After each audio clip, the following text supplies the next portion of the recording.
우리가 살아가다 보면 팔방미인이 있죠. 어떤 조직이나 어떤 모임에 가든 이런 팔방미인들은 환영받습니다. 전쟁에서도 마찬가지죠. 첩보면 첩보, 통신, 보급선 파괴, 도로 점거 이런 다양한 역할을 해낼 수 있는 부대들이 있죠. 이게 바로 코만도 부대 혹은 특수부대, 첩보부대 이런 부대들이죠. 독소전에서도 이런 팔방미인 같은 부대가 있었는데 오늘 우리가 다뤄볼 이 부대는 독일군 특수부대 브란덴부르크입니다.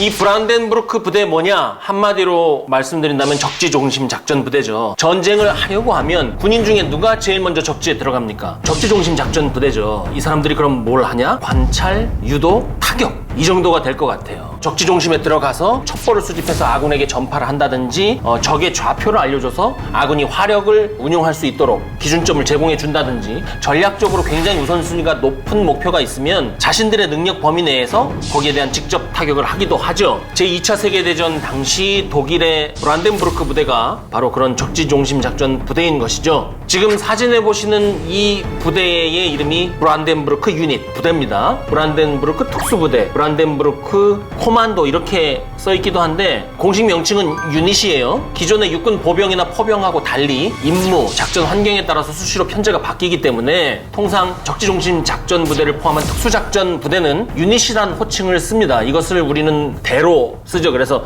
특전대, 특공대 그럴 때 그 대가 유닛입니다. 여러분께 브란덴부르크 유닛을 소개하기 전에 이 브란덴부르크 유닛이 인터넷에서 상당히 유명해요. 독일군이 벨기에를 공격하기 전에 70여 명의 브란덴부르크 유닛 요원들이 에방 요새를 공격해서 무력화했다. 이후에 이 부대를 뭐라고 하냐면 세계 최초의 특수부대다. 그리고 독서전에서 이 브란덴부르크 유닛이 선봉에 섰는데 여단 규모로 신화적인 공적을 세웠다. 그러면서 세계 최강의 특수부대다 이렇게 나와 있고요. 독서전에서 소련군으로 변장해서 신출 귀몰했다. 다리를 폭파하고 요인을 구출했으며 적의 요인을 생포하거나 암살했는데 이 브란덴부르크 유닛이 했던 전설적인 작전 중에 무솔리니 구출 작전, 헝가리 정부 주요 인사 납치 등이 있다. 이렇게만 보면 이거 어벤져스예요. 이게 이렇게 되면 결론부터 말씀드리자면 전쟁사나 참전자 증언에 새빨간 거짓말, 완전한 거짓말은 거의 없어요. 기본적으로 진실을 얘기합니다. 하지만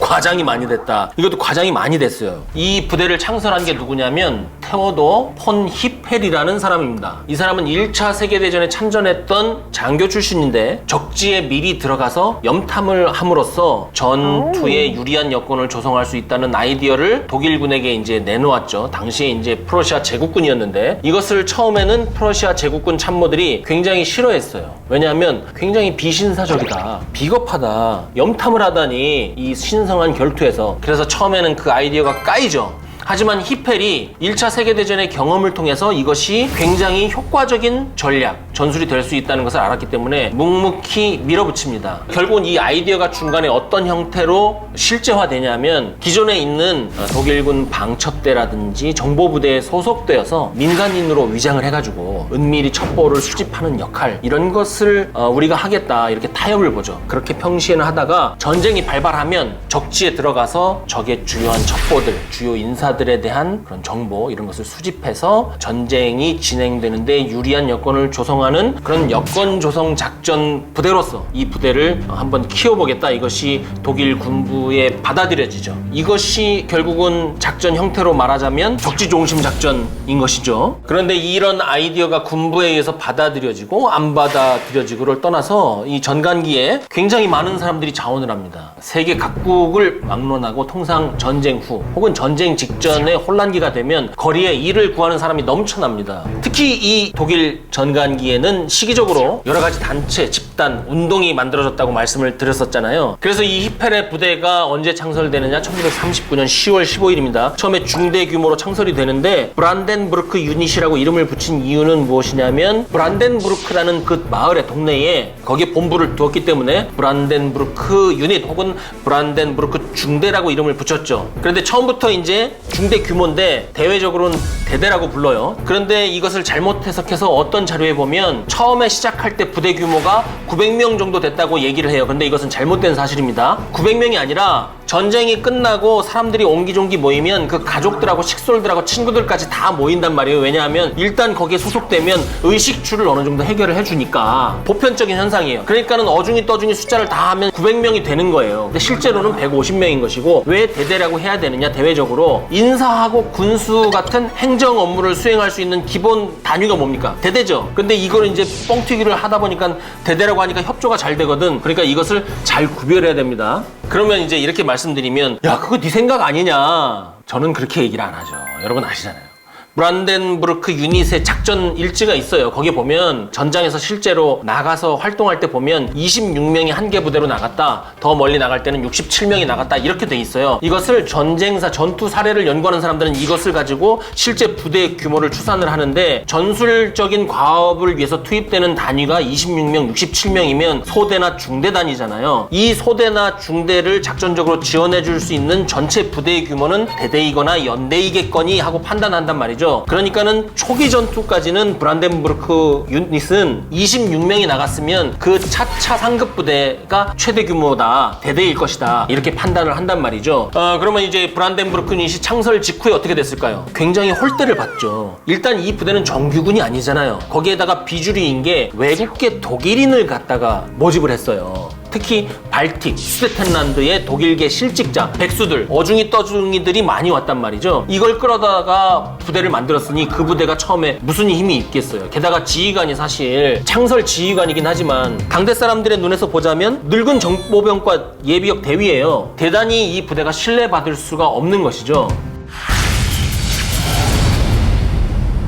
실제 그럼 브란덴부르크 부대는 창설 직후에 어떻게 됐느냐, 혼란한 전시잖아요. 일단 히펠이 자신을 따르는 이들에게 입고 먹을 것을 지급을 해요. 이것이 입소문이 퍼지죠. 그래서 인원들이 굉장히 늘어나요. 한 100명 정도 늘어났을 것으로 판단이 돼요. 이 인원들을 모으고 나서 히펠이 상급 부대에 보고를 했는지 아니면 자체적으로 구했는지는 모르겠지만, 브란덴부르크 근처에 굉장히 낡은 건물을 본부로 삼아서 정기 회합을 하기 시작했다, 이렇게 돼 있어요. 그런 가운데 실제로는 이제 반년 정도가 지나가요. 군대의 작전에 기여하기 위해서 모였는데 사람은 있고 일은 안 주어지니까 뭐 하겠습니까? 봉사활동 하는 거죠. 싸움 말리고 질서 지키고 치안 유지하고, 그러는 가운데 자체적인 교육 훈련을 실시를 해요. 브란덴부르크 유닛이 첫 번째 작전한 것은 창설하고 나서 6개월 지나고 나서 1940년 5월 8일이 첫 작전 활동 시점입니다. 특수작전 부대, 적지중심 작전 부대로서의 임무를 수행했느냐, 그것은 아니고 시험적인 활동을 한 거예요. 일종의 네덜란드와 헝가리어 할 줄 아는 그쪽 출신의 이 독일인들, 네덜란드 군복 입고 헝가리 경찰복 입고 들어가가지고 마치 네덜란드 군인인 것처럼 헝가리 경찰인 것처럼 가서 첩보를 입수하고 들키나 안 들키나 실험을 한 거죠. 이때 들어간 요원은 이제 8명 정도의 소규모 부대로 들어갔다고 하고, 이런 것을 이제 네덜란드, 그리스, 유고슬라비아처럼 만만한 데 가서 전투 실험을 한 것이죠. 상대적으로 안전한 곳에 가서. 그래서 전반적인 평가를 해볼 때는 이 시기의 작전 활동은 군사적 관점에서 봐도 그렇고 상식적으로도 전황의 추이로 봐도 큰 공적을 세웠다고 보기는 어렵습니다. 그리고 독소전쟁에서는 그나마 좀 활동을 하는데, 브란덴부르크 유닛의 일부가 독소전쟁에 투입된 것이죠. 여기에 대해서는 관련 책도 몇 권이 있고 영화에서도 많이 다뤘어요. 브란덴부르크 유닛을 뭐라고 표현을 하냐면 독소전쟁에서 가장 먼저 국경을 넘은 지상군 부대. 결론부터 말씀드리면 과장된 겁니다. 이게 상식적으로만 생각하면 돼요. 여러분, 그 독소전쟁 초기에 바바로사 작전 굉장히 비밀 작전이었고, 실제로 작전을 실행하는 선두 부대들도 바바로사 작전이 무엇인지 언제 하는지 이것도 몰랐다고 하잖아요. 이런 극도의 비밀을 유지해야 되는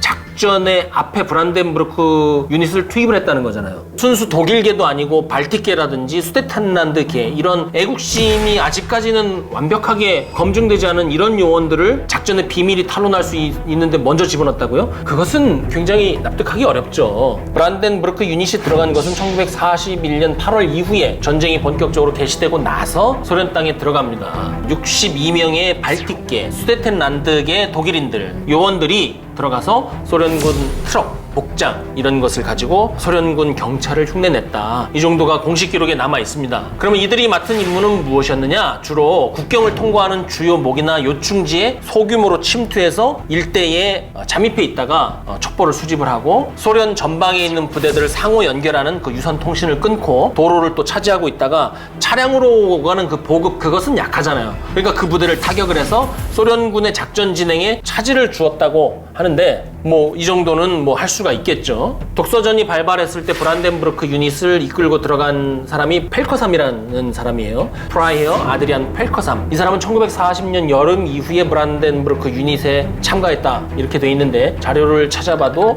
자세한 것은 없고 러시아계 독일인이었다 이 정도는 나와 있는데 자료를 영어권 자료만 찾으면 그렇습니다. 독일어로 돼 있는 자료를 보면 이 펠커삼에 대한 얘기가 좀 더 나와 있어요. 라트비아에서 성장한 인물이다. 전시의 자원에서 바로 브란덴부르크에 합류를 했고 여기에서 처음에는 보좌관으로 일을 하다가 현지 임관에서 소위 직책 계급을 받았다 이렇게 써 있고요. 이후에 공적을 세워서 1942년 9월 14일에 철십자 훈장을 받았다고 하니까 전설적인 인물이었겠구나 이렇게 생각을 할 수 있는 거죠. 이것이 더군다나 증명이 되는 게 뭐냐면 SS 부대에 합류했다고 그러잖아요. SS 부대는 정예부대잖아요. 그러니까 이 사람은 굉장히 그 능력이 뛰어난 인원이었겠구나 이렇게 판단할 수 있는 겁니다. 이 사람 정말 겁대가리가 없는 사람이었어요. 어떤 아이디어를 내놓냐면 적진에 들어가서 그것을 관측하고 하는데 한계가 있잖아요. 그들 안으로 들어가는 게 제일 좋잖아요. 그래서 뭐라 그러냐면 소련군 패잔병 무리에 들어가서 전장에서 이탈한 소련군인 것처럼 얘기를 하자. 그래서 그 패잔병과 함께 전선으로 복귀를 하자. 그래서 소련군 안에 들어가 버리자 이런 얘기를 해요. 그래서 펠커삼이 뭐라 그러냐면 자기 자신을 투르친 소령이다 이렇게 위장을 해가지고 패잔병 무리 안에 들어간 다음에 소련군 정규군을 만나서 내가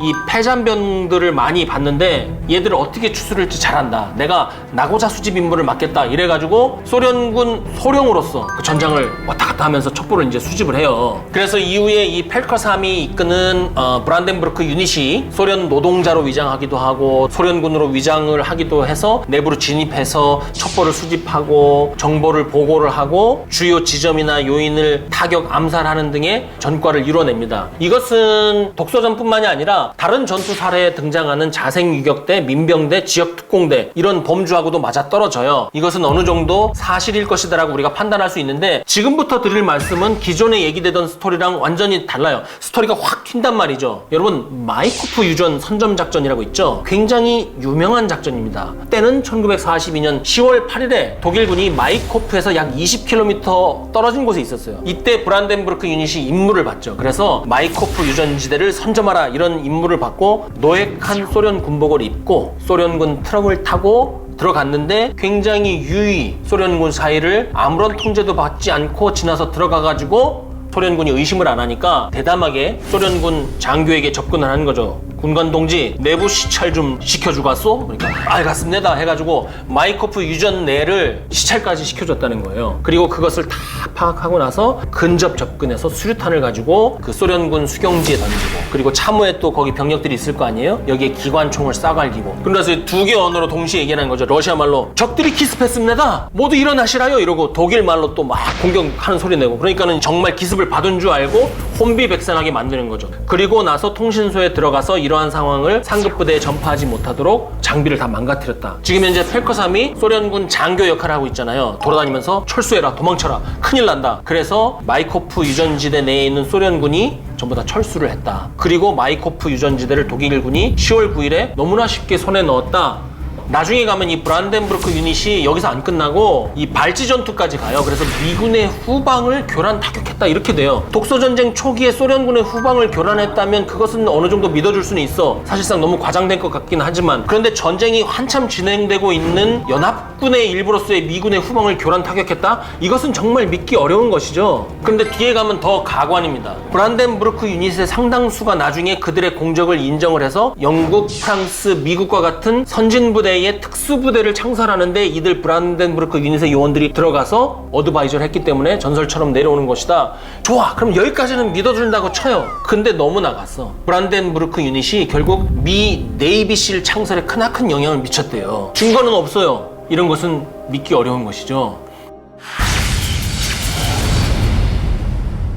그래서 이 브란덴부르크 유닛을 독일 자료, 러시아 자료를 가지고 좀 추적을 해봤어요. 그랬더니 그동안 몇 가지 주목받지 못했던 고리를 찾았어요. 기존의 프러시아 제국의 장교들이 반대했는데도 불구하고 너무나 본선에 금방 올라갔어요. 그러면 그것이 아무래도 뭔가 뒤에 뒷배경이 없이는 그런 것이 불가능하잖아요. 제1차 세계대전 당시 우리 제1차 세계대전 다룰 때 이거 다뤘어요. 포베크 대령과 그의 특공대, 이 배경이 있었던 거예요. 포베크 대령과 그의 특공대가 1차 세계대전 동아프리카 전역에서 영국군을 계속 괴롭혀가지고 1차 세계대전이 독일군에게 유리하게 가는데 어느 정도 기여를 했잖아요. 이 전례를 가지고 처음에 프러시아 제국의 장교들을 설득을 했던 거예요. 누가? 히펠이. 히펠은 그럼 이것을 어떻게 알고 설득 논리로 썼을까요? 1차 세계대전 때 어디에 있었을까요? 동아프리카. 동아프리카에서 누구 밑에 있었을까요? 포베크 대령. 포베크 대령의 게릴라 작전을 실제 체험하고 그 요원으로 활동했던 사람인 거예요. 이 히펠이 적진 침투, 사보타지, 도피 및 탈출, 그것을 해봐서 알기 때문에